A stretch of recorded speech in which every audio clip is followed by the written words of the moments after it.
Story recapped here. Today, I'm going to explain a thriller, horror, mystery film called Starry Eyes. Spoilers ahead. Watch out and take care. Sarah Walker stands in front of the mirror while checking her body. Despite her beauty, her aspirations to become an actress cause her to doubt herself and be insecure about her body. She is forced to work as a waitress at a fast food restaurant while pursuing her dream to be an actress. One night, Sarah attends a party organized by her roommate's friends. A director named Danny then welcomes her when suddenly a guy hands him a flyer about an audition. Aaron, who constantly attempts to steal Sarah's roles, greets her. Aaron brags about how she's working as the main star on Danny's new project. More of their friends appear, including Ashley. Sarah's friends seem unsupportive and selfish as they either act insecure around her or don't care about her at all. While the rest of them enjoy the night, Sarah excludes herself from the crowd and leaves. On her way home, Danny follows her, asking if they could go out sometime.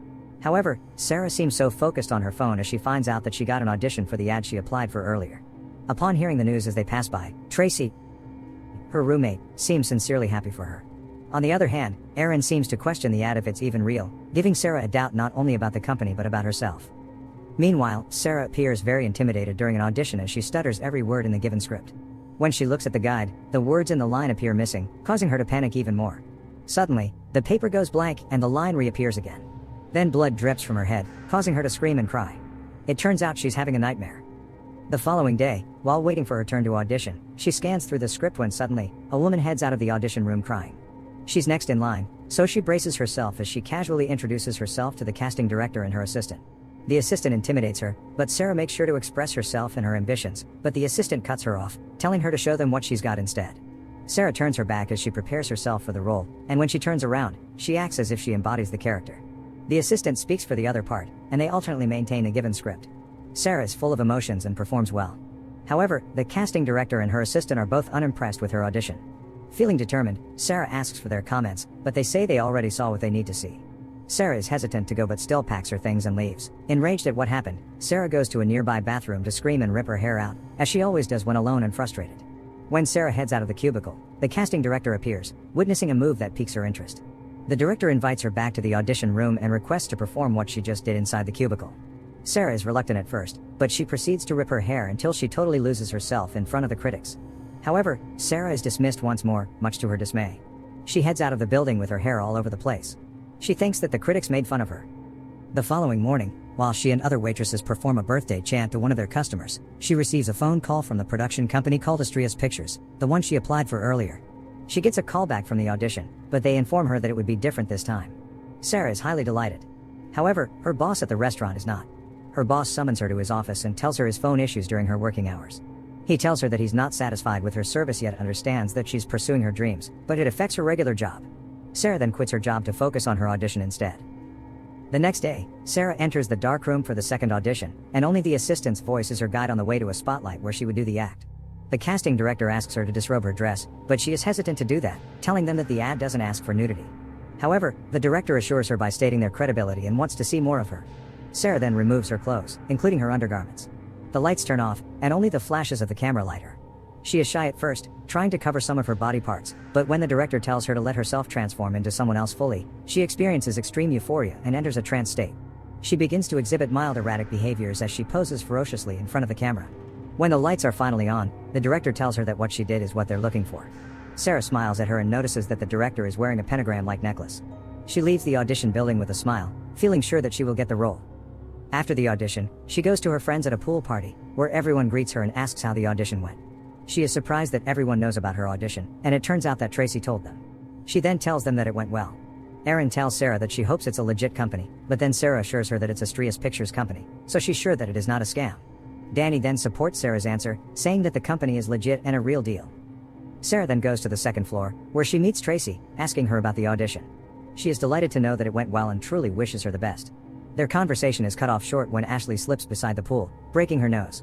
Sarah chuckles a bit, causing Tracy to give her an unbelievable look, and then leaves. That night, Sarah receives a call from the director, telling her that the producer wants to meet her. As soon as the phone hangs up, she jumps as she celebrates her success. The following evening, while her friends are hanging out outside her room, she prepares herself as she is about to meet the producer. When she heads out of her room, everyone is stunned by her look. She wears a red dress with matching red lipstick while her hair is fixed down. Aaron tells her that she is overdressed. However, Tracy assures her that she looks good and even wishes her good luck. Later that night, Sarah arrives at the audition building, where the director greets her, leading her to the producer's office. She finally meets the producer, who then kisses her hand while complimenting her beauty. He tells her that he immediately likes her upon watching her audition tape, for he sees Sarah's desire and authentic self. The producer wants to capture the horror of the human spirit, prompting him to ask her why she pulls her beautiful hair out. Sarah seems confused as to why it is a big deal for everyone, but still, she answers that it's just a habit that she has done since she was little, helping her focus at the moment. The producer then offers her the role for the film Silver Screams, to which Sarah cheerfully accepts right away. As she expresses her gratitude, the producer touches her legs, making his way between her thighs. Sarah becomes frightened, asking him if she could act to show them what she could offer. However, the producer tells him that she must do it to pass the last audition, to which Sarah refuses and heads back to her apartment. When she arrives home, the traumatized woman dashes into her room and hides under the blanket. Tracy comforts her and becomes upset after learning what they asked from Sarah. When Sarah calms down, Tracy tells her how Danny wants Sarah to be part of his project and asks her to consider his offer instead. The following day, Sarah hangs out with her friends. While they are having a good time, Sarah is still bothered by what happened. She excuses herself from the crowd and drinks alone. When suddenly, Danny follows her, convincing her to be in his movie. Sarah finally accepts Danny's offer, who appears to be romantically interested in her. Danny then hands her a pill, telling her that it would be the night she will never forget. Meanwhile, at the swimming pool, Sarah doubts getting the leading role when she sees Aaron kisses Danny. It reminds her of what the producer told her: their industry is a world of doers where people don't just talk about what they will do. They just do it instead. Sarah then rushes out of the pool and immediately calls the Astrias company, who orders her to go to the producer's office in 1 hour. A little while later, Sarah dresses and travels to the office while she's intoxicated. When she arrives, the director warns her that there would be no third opportunity before entering the office. Sarah apologizes to the producer and tells him that she's willing to do everything to be a star. When the producer tells her to show him instead, Sarah kneels in front of him as she reaches his pants. The producer grabs her head, and his right hand appears to have a similar mark to the necklace of the director. Then suddenly, 2 men wearing a black mask and black suit appear behind the producer, who utter sacrificial words. The following day, Sarah wakes up in her room feeling sick. She leaves a voice message to the company, informing them that she feels ill after what happened last night. Later that day, her behavior becomes increasingly erratic when she's hanging out with her friends. She lets Poe photograph her while she pulls her shirt up and even pulls Tracy when she tries to stop Poe from capturing her. Sarah walks out, heading to the audition building, hoping to find answers about what's happening to her. However, no one answers her. The following morning, she experiences uncontrollable shaking throughout her body. She goes to the bathroom, and as she vomits, she notices her hair falling out. When Tracy informs her that she's been there for 2 hours, she heads out of the bathroom and continues puking in the kitchen sink. Tracy seems worried about her. However, Sarah argues with her, asking Tracy why she told their friends what happened to her with the producer. Sarah assumes that Tracy wants to see her fail, informing her that she's sick of everyone's attitude as they try to take advantage of her. Tracy snaps, telling her the reality and that Sarah's the one who seems living off her by covering 3 months of the rental fee. Sarah storms off, heads to her room, gets an envelope loaded with cash, and throws it at Tracy. After a heated argument with Tracy, Sarah retreats to her room and sees the casting director, giving her a vision of herself as a glamorous starlet. She then experiences extreme shaking once more as her body begins to deteriorate. Meanwhile, she lies in bed as if her body is decaying. She tries to walk into the bathroom and discovers herself looking horrible. Her hair and nails have almost completely fallen out, and she has blood everywhere. Sarah climbs into the bathtub, now in excruciating pain, and vomits masses of bloody maggots.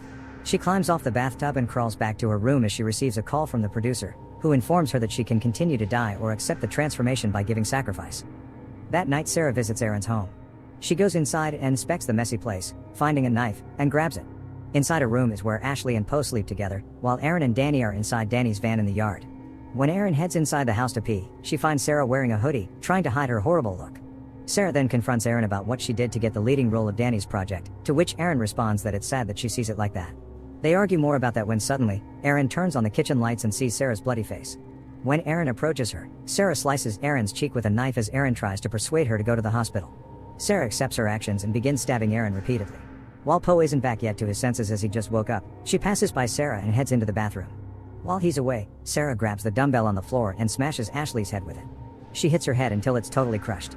Poe witnesses what happened. When he's about to escape, he slips, and Sarah takes the opportunity to stab his back repeatedly. However, she realizes Aaron is attempting to flee, so she uses a plastic bag to suffocate her, leading her to death. On the other hand, Danny is still waiting for Aaron inside his van. When he heads out to check Aaron, he sees Sarah sitting on the couch outside. Danny asks how she is since she just ran away last time. When Danny walks towards her, Sarah stabs him over and over again until the 2 men suited in black uniforms and masks appear as if they're waiting for her.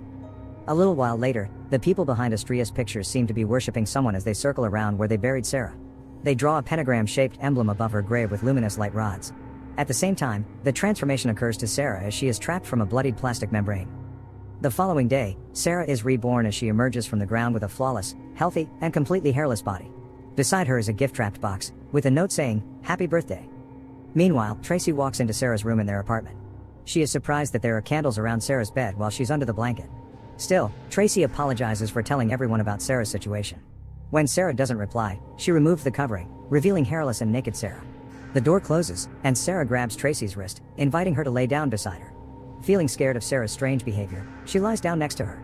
Sarah bids Tracy goodbye, for she's about to be a star. She kisses Tracy, and it turns out that Sarah is suffocating her roommate with blood from her mouth until she dies.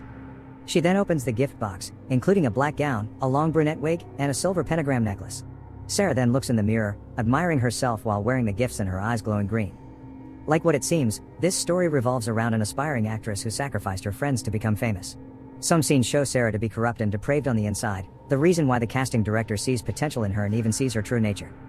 These individuals have realized that Sarah is so corrupt and evil that she is willing to sacrifice others to gain fame and money. That is why she was chosen. They'd like Sarah to join their cult because she's like them.